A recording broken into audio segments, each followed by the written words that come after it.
Je voudrais aussi qu'on revienne maintenant sur les propos de la mère de Naël, ce jeune tué à Nanterre en 2023 par un policier après un refus d'obtempérer.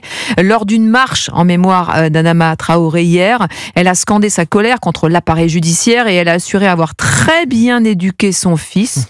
Elle a même demandé la peine de mort pour le policier. Écoutez Mounia Merzouk. Nous voyons que c'est Rotaillot qui l'a mis là-bas, qui veut nous emmerder. Conclusion, c'est pas grave. Nous avons les assises. Et Inch'Allah, ya Rabbi, je souhaite de tout mon cœur qu'au moins un policier prenne la peine de mort. Ça n'existera pas ici, mais qu'il prenne au moins la plus grande peine qu'il peut avoir.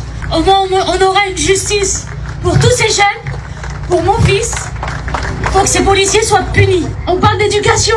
Je remercie Dieu, j'ai très très bien éduqué mon fils. Voilà, Mounia Merzouk, la mère de Naël, et rappelons que nul ne peut être condamné à la peine de mort selon l'article 66.1 de la Constitution. Paul Melun, que vous inspirent ces propos ? Écoutez, c'est les propos d'une femme qui est meurtrie parce que son fils est mort. Et donc, on peut pas lui demander, si vous voulez, d'être d'une immense rationalité et de dire précisément quelle doit être la peine de ce policier et de faire l'enquête à la place des enquêteurs. Elle parle avec un espèce de cri de colère, et donc par définition la colère c'est aussi un peu la déraison. Moi je suis évidemment contre la peine de mort, donc je vois pas pourquoi est-ce qu'on appliquerait la peine de mort dans ce cas d'espèce, évidemment. Ensuite il y a une enquête qui est en cours. Cette enquête elle va définir précisément les contours des responsabilités de ce policier.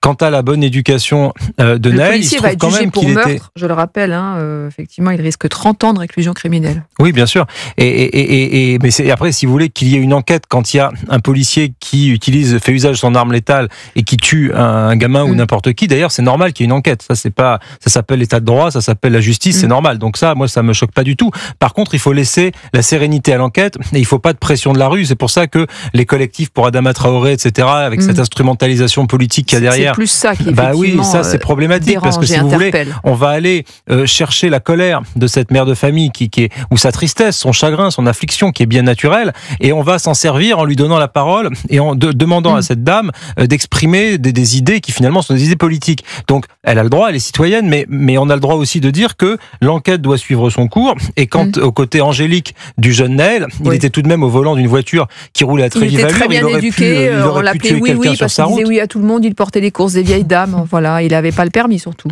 Oui voilà, donc si vous voulez, les faits parlent d'eux-mêmes sur la dangerosité qu'il représentait au moment où il a été appréhendé. Donc je ne sais pas s'il était bien élevé, toujours est-il que sur ce moment-là, ce qu'il a fait était très grave et très dangereux. Vincent Roy, comment est-ce que vous interprétez les propos de cette mère ? Ce que j'entends dans le son que vous venez de produire, c'est de la douleur. Voilà, j'entends la douleur d'une mère qui a perdu son enfant. Voilà, le reste est assez dérisoire, effectivement, quand elle dit je l'ai bien élevé. Bon, compte tenu des états de service du gamin, on peut pas franchement arguer de sa bonne éducation. Bon, mais là c'était de la douleur, tout le reste est dérisoire. Ce qui est moins dérisoire, c'est que Madame Traoré récupère ce genre de choses.